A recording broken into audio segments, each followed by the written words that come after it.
Recuperar el recogimiento durante las celebraciones.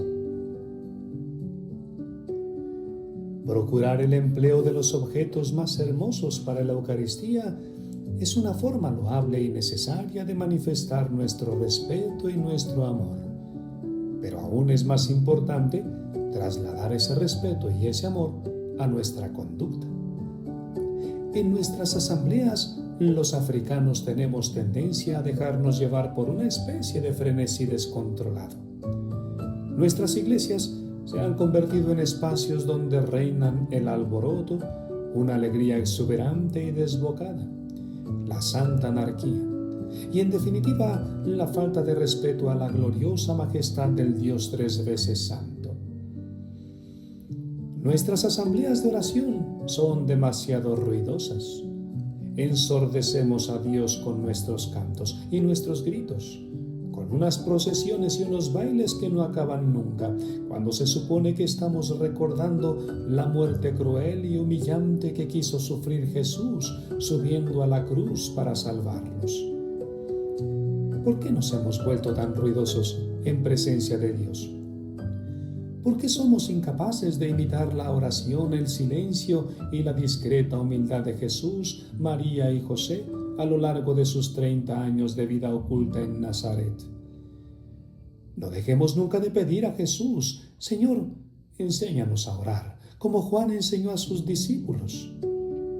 Envueltos en el silencio, en el corazón roto de dolor y de arrepentimiento, y sobre todo desbordante de amor, nuestras celebraciones deberían permitirnos maravillarnos de la misericordia divina, susurrándonos unos a otros: tendremos por lecho nuestra vergüenza, nos taparemos con nuestra humillación, pues pecamos contra el Señor, nuestro Dios. Nosotros, igual que nuestros padres, desde la juventud hasta el día de hoy, y fuimos incapaces de oír la voz del Señor nuestro Dios. Jeremías 3:25.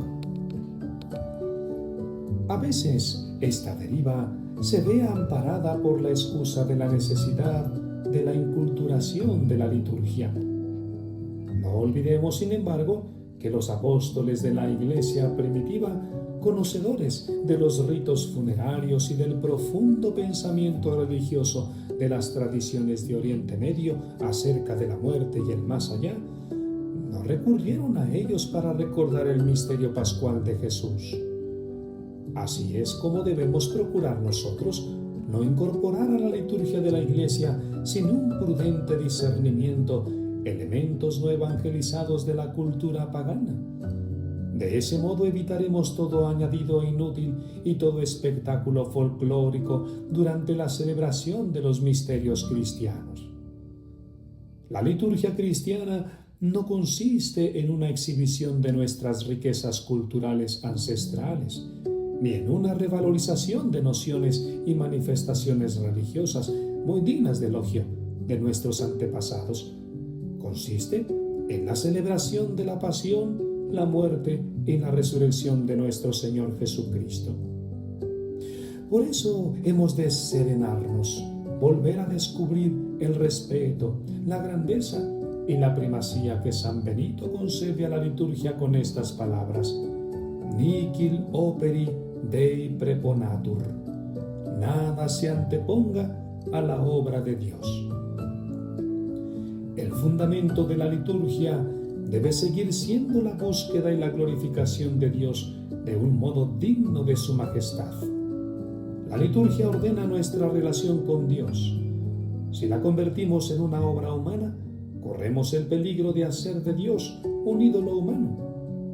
En la liturgia debemos ante todo acoger la obra divina, descubrir la acción de Dios. Por eso la liturgia no es elaborada por funcionarios. En una época en la que todas las sociedades, incluida y quizá de una manera especial la occidental, se caracterizan por la agitación, el ruido incesante, la ligereza y la indiferencia hacia Dios, la imagen de silencio orante que nos ofrece el Papa Benedicto XVI, además de realzar la belleza, la profundidad y la riqueza de su enseñanza, nos señala el camino de Dios. En una homilía de Navidad, él mismo alzaba ligeramente el velo que cubría su oración. Hasta aquel momento, dicen los padres, los ángeles conocían a Dios en la grandeza del universo, en la lógica y la belleza del cosmos que provienen de él y que lo reflejan. Habían escuchado, por decirlo así, el canto de alabanza callado de la creación y lo habían transformado en música del cielo. Pero ahora había ocurrido algo nuevo, incluso sobrecogedor para ellos.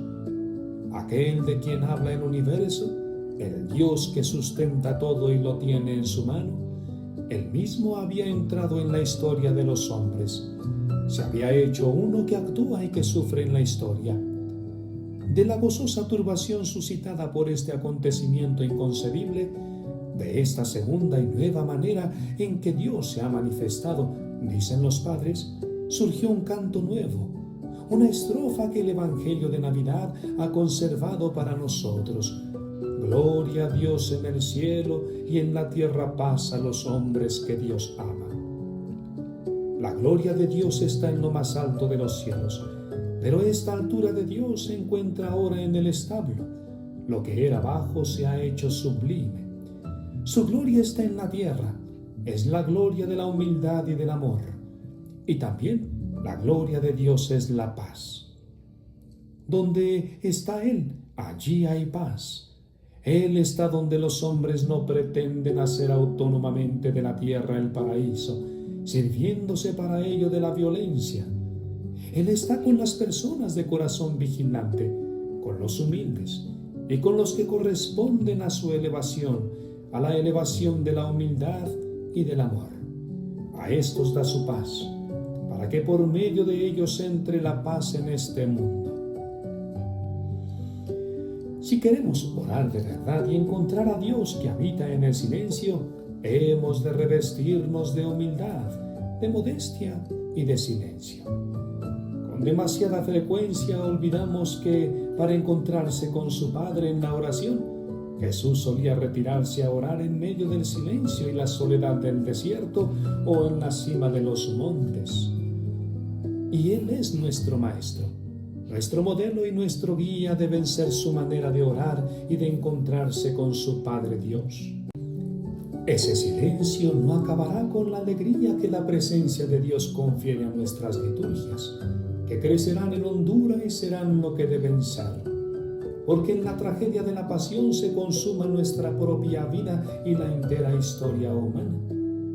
La conciencia de estar celebrando la terrible tragedia del Gólgota, una tragedia provocada por nuestros pecados, debería ayudarnos a rezar con fervor, con modestia y con una dignidad llena de respeto. La oración comienza por la adoración y el respeto a Dios, y se despliega en una contemplación maravillada de las obras de Dios, de donde nace un recogimiento impregnado de asombro. La dejadez en nuestra actitud orante es señal de que olvidamos la grandeza de Dios y el respeto y el amor de nuestra atención que merece. El elemento esencial del culto tiene que ser el interno, decía Pío XII en su encíclica sobre la liturgia Mediator Dei. El mismo Señor nos dice que hay que adorar en espíritu y en verdad. La vida cristiana es comunión de corazones entre Dios y el hombre. Hemos de rezar como Cristo en lo secreto. A Jesús le gustaba orar en plena noche, en silencio y en lugares desiertos. Y siempre que se dirige en público al Padre, su oración es discreta y de absoluto respeto al misterio sagrado de Dios.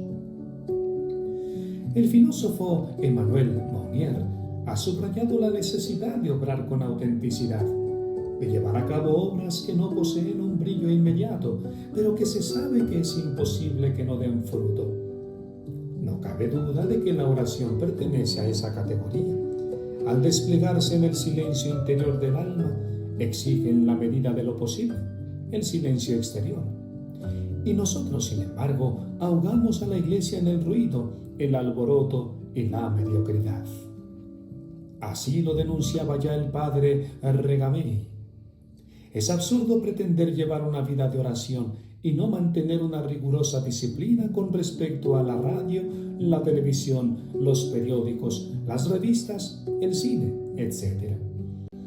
El hecho de que haya cristianos, y con más razón aún, sacerdotes y religiosos tan alienados que acaban acostumbrándose a la necesidad de oír y hacer ruido, y para quienes guardar silencio es motivo de tensión nerviosa, demuestra cuánto necesitan recuperar la serenidad. Hay que convencerse de que la oración y el silencio se identifican. Siempre y cuando se reconozca como propósito último de ese silencio el movimiento del alma que se despoja de lo que la aliena para entregarse a Dios. El alma invadida por el ruido exterior se paraliza y necesita volver a movilizar sus energías. El ruido que el alma genera es una huida de sí misma, en la que queda disuelta y necesita recuperarse en el recogimiento y el silencio. Si dentro de la iglesia y en nuestras asambleas nuestros movimientos carecen de orden, si reinan en ellas el alboroto y el ruido, si lo que predomina y oculta la presencia de Dios son un descaro ruidoso e histérico, el espectáculo y el teatro, la oración no encuentra un ambiente propicio.